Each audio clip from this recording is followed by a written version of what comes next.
Thermal properties of matter. So here this is about the study of heat energy as well as temperature. First of all, what is meant by temperature? It is the measure of degree of hotness or coldness. So what is this hotness and what is this coldness? If you touch a ice cube, we feel that it is a very cold, and if you touch a hot body just like a cup of tea, so we feels that it is at a high temperature or hot, it is hot. So the degree of measurement of this hotness or coldness is known as a temperature. So what is the difference between heat and temperature? Generally some students may think that both are similar quantities or similar terms. No. Heat is a form of energy that always flows from hot body to cold body. So here heat, it is a form of energy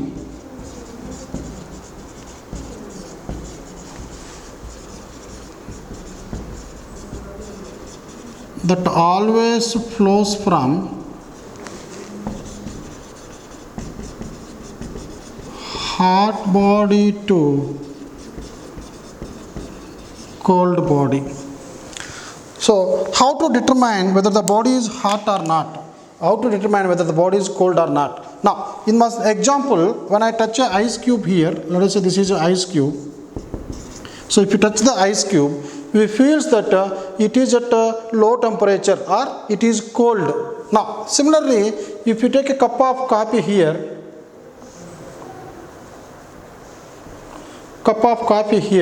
so when we touch this one, we feel that it is hot. So when compared to these two, this is cold and this is hot.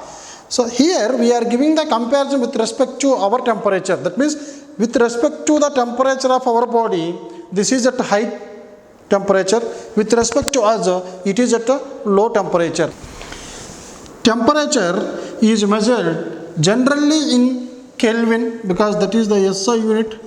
So the SI unit of temperature is Kelvin. But generally we use degree Celsius or degree Fahrenheit.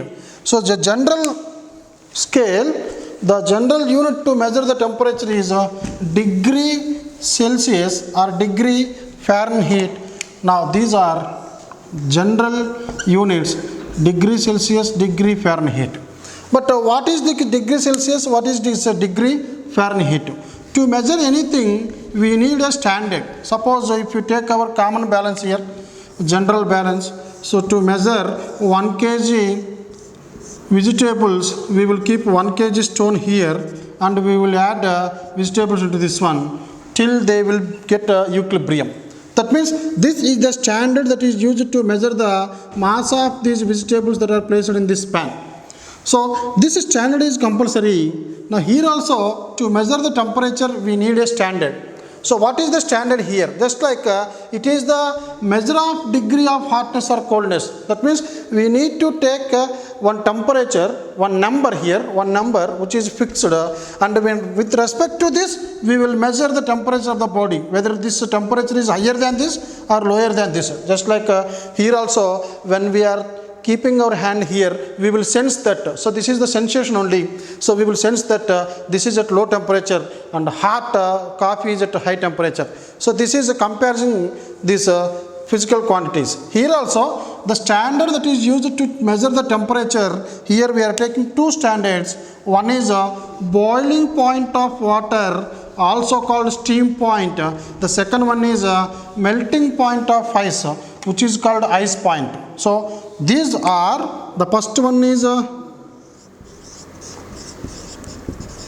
ice point, the second one is steam point. So what is this ice point and what is this steam point?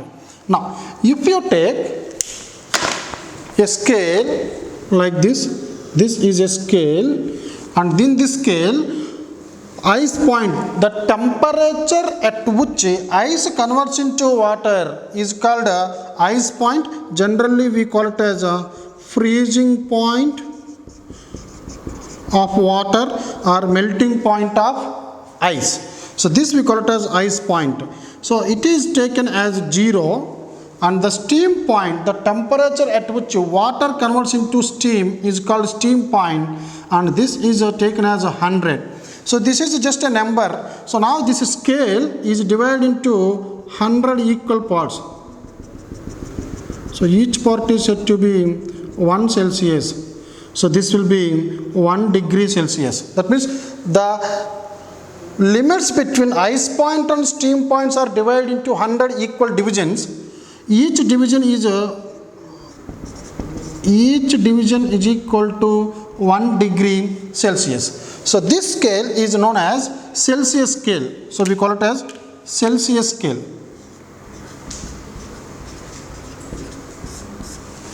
Similarly, we have one more scale. So here, this is the ice point and this is the steam point. Even for this new scale, which is known as Fahrenheit scale, so here I am writing this. In Fahrenheit scale also, we took this ice point as the lower fixed point and steam point as the upper fixed point. So we call it as lower fixed point, LFP. This is upper fixed point, UFP. So in this Fahrenheit scale, especially in European countries, we are using this scale. So here 32 degrees Fahrenheit is the ice point, and 212 degrees Fahrenheit is taken as a steam point. So what is the difference between these two? So 212 minus 32 will be 180. So this scale, here it is divided into 100 divisions, but here it is divided into 180 divisions. So the total is divided into 180 divisions.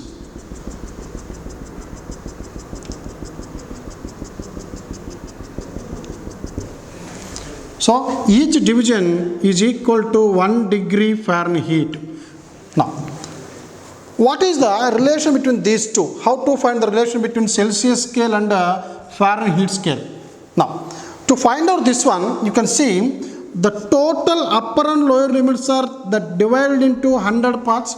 So the Celsius scale is divided into 100 equal parts, and each part is equal to 1 degree Celsius. So this is equal to 1 degree Celsius. This is the total temperature scale, and our total divisions here is 100. So this is 1 degree. That means if the centigrade scale, Celsius scale is also called a centigrade scale. If the Celsius scale is divided into 100 parts, each part equal to 1 degree Celsius. Now here, if you take this one, this is not starting with 0, but in Celsius scale the lower fixed point is starting with 0, but it is not starting with 0. That's why here we have what we have to do. The entire scale minus 32, then you will get 0 only, f minus 32 by how many divisions are there? 180 divisions, which is equal to 1 degree Fahrenheit. Actually this one, this is equal to this part.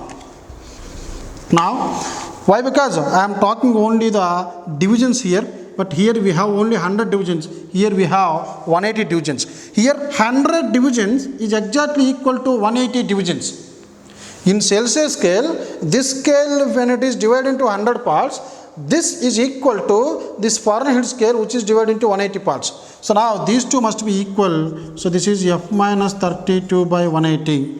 So from this what we can write? This 0, 0 get cancelled. Generally C minus the lower fixed point, C minus 0 we should write.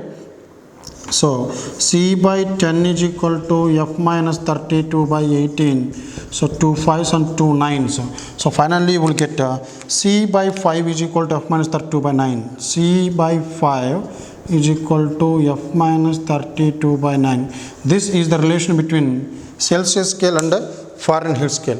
So what is this relation? So what is the use of this relation? Suppose a person is having some fever, so with 98.8 degrees Fahrenheit, generally we will measure the temperature of a human being, human with within this Fahrenheit scale only. Why? Because we were ruled by Britishers. Still we are using this European system only in some measurements. Now here, how to find this temperature in Fahrenheit scale into Celsius scale? So now substitute here, C by 5 is equal, this is 98.8 minus 32 by 9. So this is 66.8 by 9. So this is given by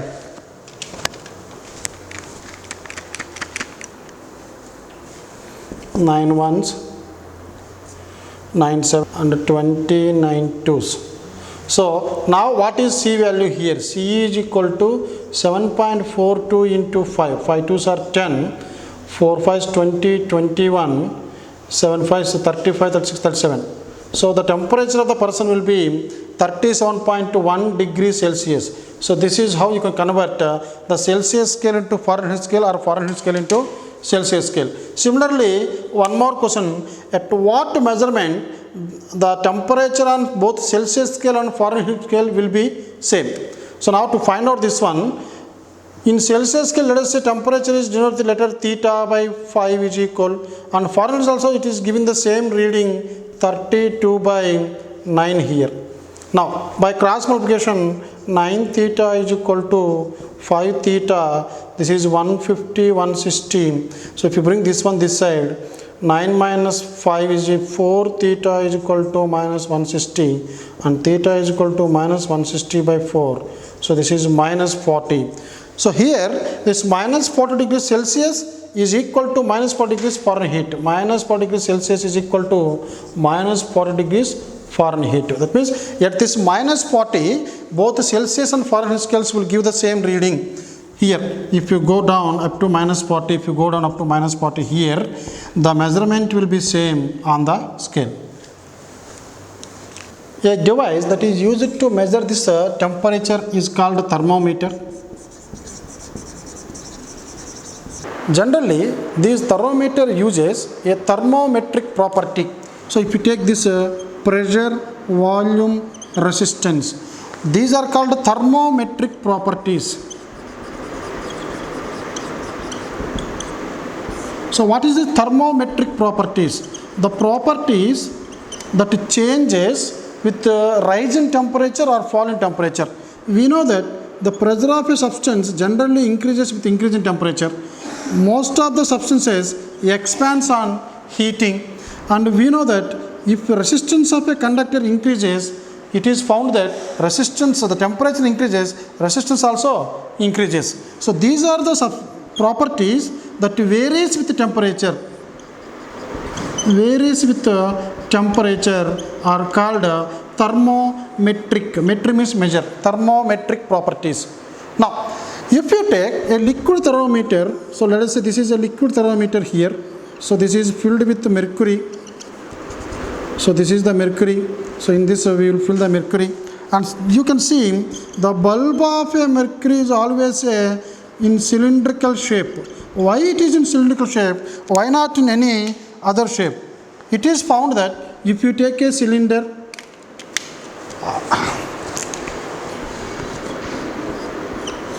if you take a cube, if you take a sphere, so these are the different geometric shapes, and if they have same volume, it is found that cylinder has maximum surface area when compared to these two. Not only this, if you take some other geometric shapes which are having the same volume, cylinder is said to have the maximum surface area.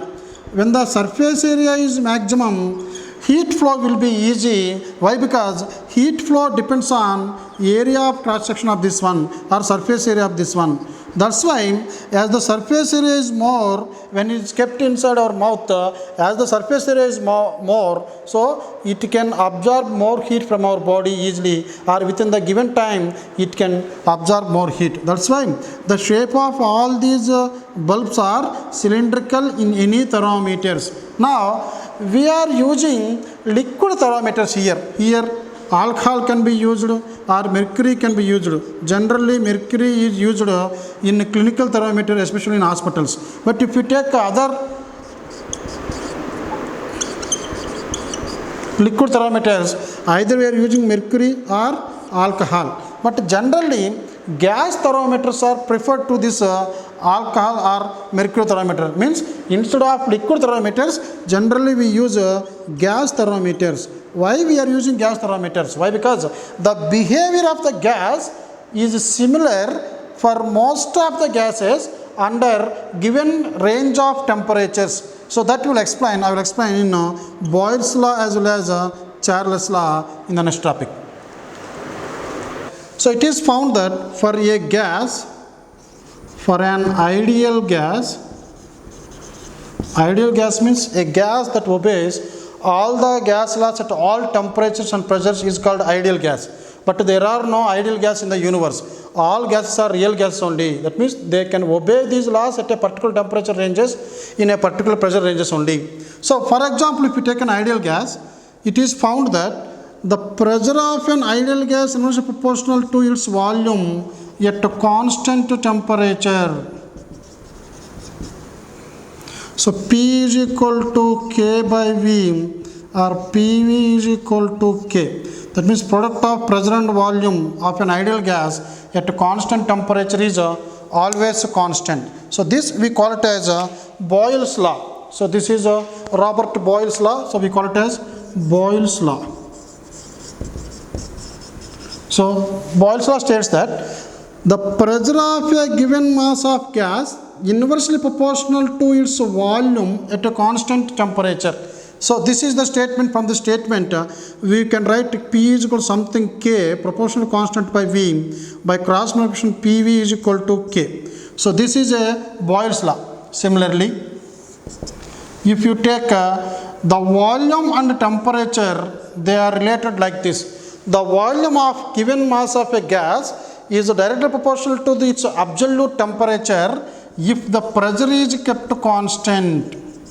So V is equal to KT, V by T is equal to K. So this is called Charles' law.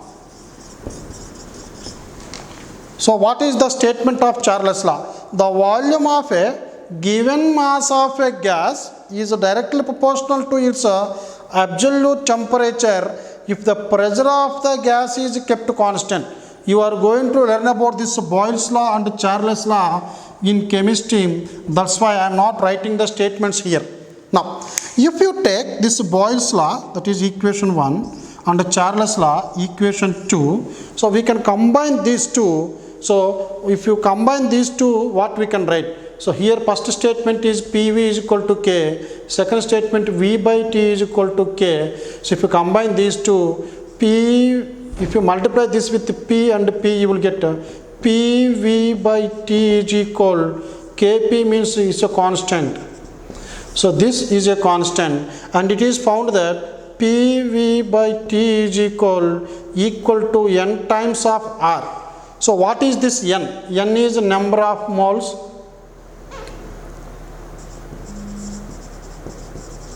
And R is universal gas constant. So this is called universal gas constant, which is equal to 8.31. So this is joule per mole per Kelvin. So this N is number of moles and R is universal gas constant, just like that means for any gas this R value never changes. Just like we have universal gravitational constant where capital G is equal to 6.67 into 10 power minus 11 Newton meter square kg power minus 2. You can use this capital G for any body. That means for Jupiter and Saturn, for Earth and Sun, for Sun and Moon, for any two bodies in this universe, you can use this capital G to find out the gravitational force of attraction. Similarly, you can use this R for any gas, whether it is helium gas, neon gas, chlorine gas, whether it is monoatomic gas like helium, diatomic gas like H2 or Cl2, or this carbon dioxide, CO2. For any type of gases, the universal gas constant is same and which is equal to 8.31 joule per mole per Kelvin. So now, based on this one, by using this concept, if you draw the corresponding graphs for this one, so now let me take PV graph here. So PV graph. So whenever the pressure increases, the volume should decrease, but the product of pressure and volume remains constant. So I am going to draw this PV relation here. Now, let us say the pressure of a gas is 1 atmosphere and the volume of the gas is 5. So what is the product of these two? 1 into 5 is 5. So this is PV, which is not required, just I am writing. Now, if you take, let us say pressure increases to 2, what about the volume? Whenever pressure increases, the volume should decrease, so that the product of these two must be equal to 5 only. So always for the next one also it should be 5, it should be 5. Remember, this is only for an ideal gas. Now, if pressure is made to 0.5, if pressure decreases, so the volume increases, so increase to 10. So what is the product of these two? Once again 5. Now, if the pressure is made 0.01, what should be the volume here? So here it is decreased by 100 times, this will increase by 100 times, so this will become 500. Now, if you draw the graph for this PV, let me take P here and V here. Now I can draw a graph which will be a rectangular hyperbola. Please remember this.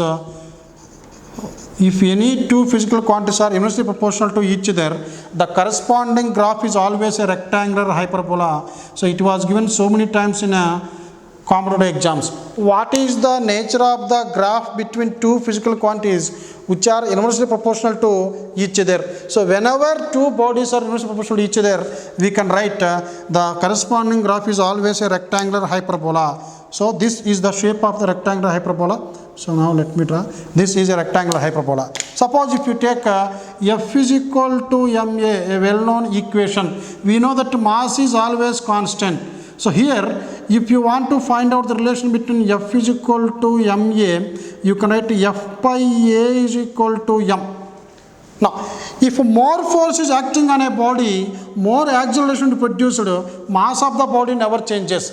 So in this case, the mass of the body is kept constant, ratio between these two is always constant. Suppose if force acting is 10 newtons and acceleration produced is 1, so the mass of the body 10 kg.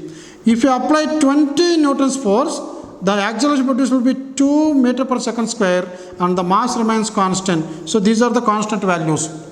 Okay. Now, for example, if same force is acting on a body, same force is acting on two different bodies, this is m1, this is m2. If same force is acting, then mass and acceleration are inversely proportional to each other. Let us say this is m1, m2. So m1 less than m2.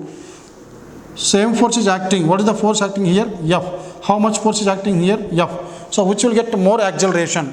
More acceleration means body having less mass. So this body has less mass, the acceleration will be less. Here acceleration will be more. So AT will be more, A1 will be, mass of the first body is less. So acceleration should be more here. A1 should be more and A2 should be less here. So based on this one, if a standard quantity or a standard physical quantity acting on a body is constant, the other two will be inversely proportional to each other. So how to compare mass and acceleration? These two are inversely proportional to each other, and even if you draw the graph for this mass and acceleration, once again you will get a rectangular hyperbola. Why? Because mass and acceleration are inversely proportional to each other for the same force acting. Here, if you take that equation, which we can write as by cross multiplication, PV is equal to nRT. So this equation, which is obtained by combining Boyle's law and Charles' law, is known as ideal gas equation.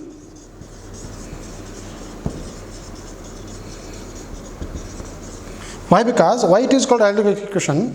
This gas is obeying both laws here, both Boyle's law and Charles' law, and it is found that this can be applied for any gas at any pressure and any temperature range. That's why this is called ideal gas equation. Now, from this, if you take this one, V directly proportional to T, so PV is equal to nRT. Now, let me take that equation, ideal gas equation, which is given by PV is equal to nRT.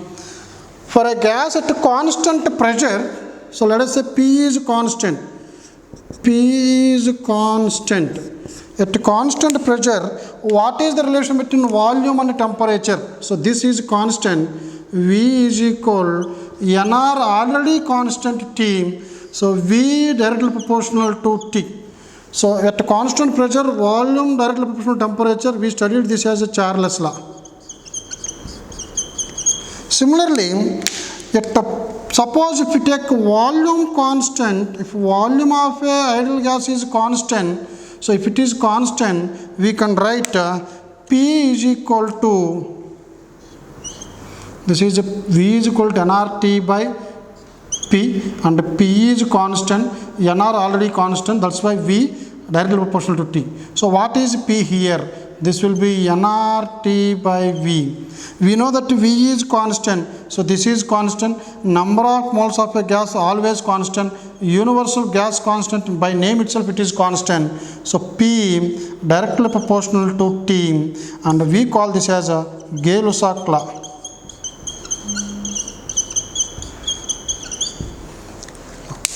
Now let me draw the graph for Charles law and Gay-Lussac law. So what is this Charles law? So remember students, this is not the ordinary temperature which we are measured in degree Celsius or degree Fahrenheit. So this is the temperature. So we call this as a absolute temperature.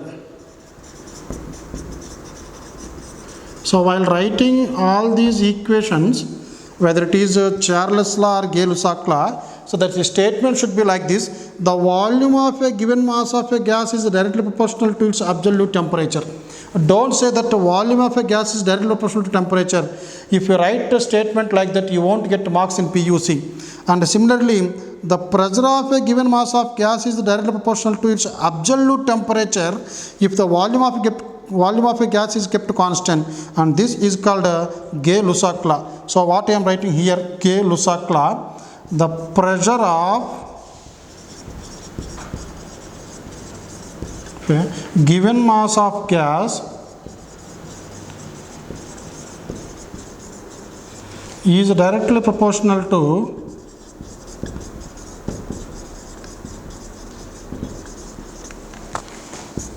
its absolute temperature. Remember this one, this is not temperature, this is to its absolute temperature.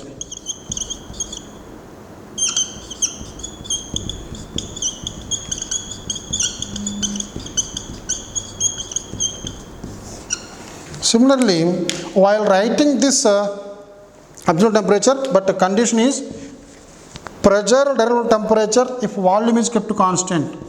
If volume is kept constant.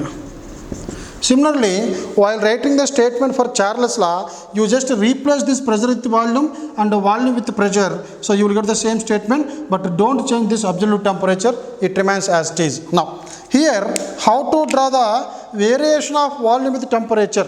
Now, if you take the volume of the gas as 0, so this is temperature, this is volume. So if you consider the temperature as something 100 kelvins, 200 kelvins, 300 kelvins, 400 kelvins, and if you take these volumes here, different volumes, it is found that we will get a graph like this. So what is the meaning of this graph? The volume of the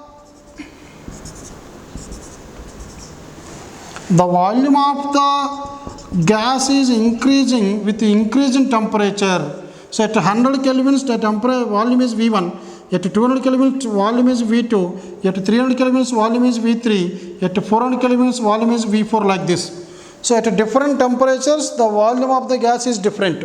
But what about the volume of the gas at 0 kelvins? So this is 0 Kelvin. So this will become 0. So the temperature at which the volume of any gas, actually if temperature decreases, the gas may convert into a liquid. Suppose if the gas remains as gas, then if you decrease the temperature from high temperature to some temperature here up to 0 Kelvin, if the volume of the gas becomes 0, that particular temperature at which the volume of the gas becomes 0 is called absolute 0. So this temperature is named as absolute zero temperature, and it is also named as 0 kelvins. So this is named as 0 kelvins.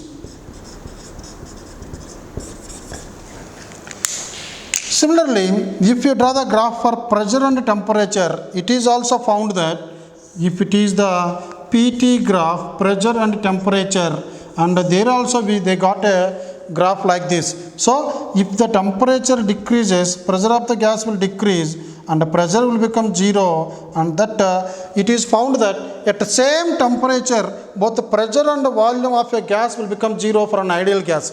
So this temperature at which pressure and volume of a gas becomes 0 is known as absolute zero temperature, also called 0 kelvins. So after that they introduced a new system, that is a new measurement, new system to measure the temperature of any body, which is known as a Kelvin scale.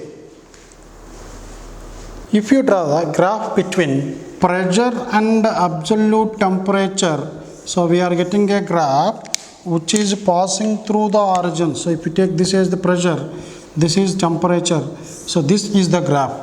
So the point where the pressure of a gas becomes 0 is named as 0 Kelvin or absolute 0. Now what happens if you draw a graph between pressure and temperature? So this is temperature in degrees Celsius, this is the pressure of the gas. See the difference between these two. Here I am denoting temperature with capital T. Whenever if you denote the temperature with capital T, remember this is in kelvins. But if you denote the temperature with small t, that is not in kelvins, either it is in degree Celsius or degree Fahrenheit. Now, so it is found that this is 0 Celsius, 0 degrees Celsius, 100 degrees Celsius, 200 degrees Celsius, 300 degrees Celsius. So this is minus 100 degrees Celsius, and if you continue like this, this will become minus 200 degrees Celsius, and here this will be minus 273.15 degrees Celsius.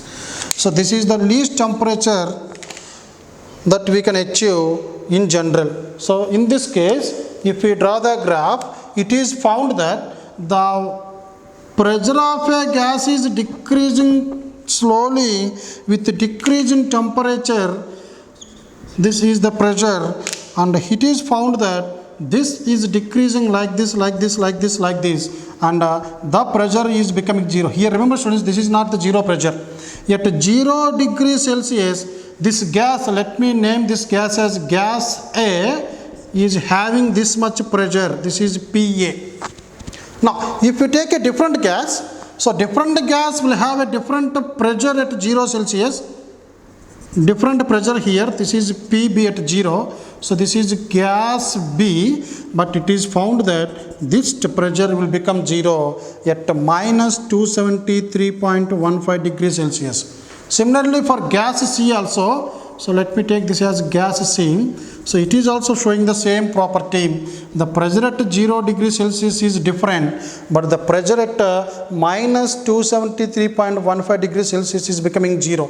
So this temperature, which is constant for any gas, common for any gas, is named as 0 Kelvin temperature. 0 Kelvin temperature or absolute 0. So the temperature at which the pressure of any gas, whether gas A, gas B, gas C, if you take any gas, if it is a gas and if it becomes 0, that particular temperature is called 0 kelvins or absolute 0. So this is absolute 0. So now what is the relation between Kelvin scale and degree Celsius? You can see this graph. From this graph, if you want to get 0 kelvins, add plus 273.15 for to this one, you will get 0 kelvins. So very simple here. Now if you take this temperature, which is given as minus 273.15, how to convert this into 0 kelvins? So take that value in Celsius scale. So the temperature in Celsius scale that is minus 273.15, and add 273.15 to this one, then you will get 0. So that is temperature in Kelvin. So already I told you the small t represents the temperature in Celsius scale and capital T represents the temperature in Kelvin scale. So how to convert Celsius scale into Kelvin scale? Just add this 273.15. So now suppose if you take this temperature in Celsius scale, if you take 0 degrees Celsius, what is its value in Kelvin scale? So to this you just add 273.15, which is given by 273.15 kelvins. Similarly, if you take 300 degrees Celsius, the temperature of a gas is given as 300 degrees Celsius, and if you add 273.15, you will get 573.15 kelvins. That's why as the temperature is less than 0 for most of the gases, even temperature can be less than 0 for solids. Suppose if you take ice, ice temperature is always less than 0 degrees. That means the ice can be maintained at minus 10 degrees or minus 20 degrees also. So as the temperature is negative, that's why instead of considering these negative temperatures, here we are converting this Celsius scale into Kelvin scale directly by adding 273.15. So the same graph can be drawn like this. If we take this as a 0 kelvins, and this will become 73.15 kelvins, this will become minus 100 plus 273 means, so there is 173.15 kelvins, this will become 273.15 kelvins, this will become 373.15 kelvins. So like this, if you add, this will become 2 plus 2, 473.15, this is 573.15. These are all in Kelvin scale, and if you have to take y-axis here, not at this point. Now if you draw the same graph, this will be the gas A, this will be the gas B, and this is the corresponding graph for gas C. So both are similar graphs only. The first one is taken that Celsius scale along x-axis, but in the second graph Kelvin scale is taken along x-axis. So that is the only difference. That's why the relation between Celsius scale and Kelvin scale can be taken like this. Now if you consider the previous relation between Celsius scale, Kelvin scale and Fahrenheit scale, this is Fahrenheit scale and this is a Kelvin scale. So in all these three, we know that the lower fixed point and upper fixed point will be constant. So the lower fixed point is taken as steam point. So this is steam point. This is steam point, upper fixed point. Lower fixed point is ice point. So what are the corresponding values in this one? For Celsius scale, the ice point is 0 degrees Celsius and steam point is 100 degrees Celsius. 100 degrees Celsius. Now, what about the values in Fahrenheit scale? This will be 30 degrees Fahrenheit. This is 212 degrees of Fahrenheit. So what about these values in the Kelvin scale? So how to convert this Celsius scale into Kelvin scale? For Celsius scale, if you add 273.15, you will get Kelvin scale. So this is 0 degrees Celsius, add 273.15, this will become 273.15 kelvins, and this will become 373.15 kelvins. So now this ice point is also called lower fixed point. So now I can write this as LFP. These are the different values of LFPs in different scales. These are the upper fixed point. So UFP, this is LFP, lower fixed point, upper fixed point. Now, what is the relation between these scales? For any of these three scales, I will give the complete relation. So here, how to write the relation here? Already we studied the relation between Celsius scale and Fahrenheit scale. So here what I am going to write, the given temperature in a scale, any temperature, minus the lower fixed point divided by the difference between the upper fixed point and lower fixed point, that is upper fixed point minus lower fixed point is always constant. So this is the formula that we have to remember. So in this case, what I am going to write, the given temperature, suppose if you take Celsius scale, so that I can write it as C minus, what is the lower fixed point in Celsius scales? 0 by, what is the number of divisions between Celsius scale from steam point to ice point, that is divided into 100 parts. So here LFP minus lower FP is nothing but the range of the temperature on the scale, that is 100 minus 0. This is equal to, so what is the given temperature in Fahrenheit scale? So this is F minus, what is the lower fixed point in Fahrenheit scale? This is 32 by 212 minus 32, which is given by, the third one is in Kelvin scale. The Kelvin scale temperature is denoted with letter K, capital K, minus, what is the lower fixed point? This is 273.15 by, what is the limit of this one, range of this one? 373.15 minus 273.15. So this is the relation between Celsius scale, Fahrenheit scale and Kelvin scale. Now if you simplify this one, you will get C minus 0 is C only by 100 is equal F minus 32 by, this will become F minus 32 by 118, which is equal to K minus 273.15 by 100. You can see both Celsius scale and Kelvin scale are divided into 100 parts each. So from this what we can write, the change in temperature on Celsius scale is almost equal to change in temperature on Kelvin scale. So here I am going to write the change in temperature on Celsius scale is equal change in temperature on Kelvin scale. So this you have to remember very carefully. So now from this I am going to write this as C. This can be cancelled now. So if you cancel with 25s, 29s, 25s, the final expression can be written as C by 5 is equal F minus 32 by 9 is equal K minus 273.5 by 5.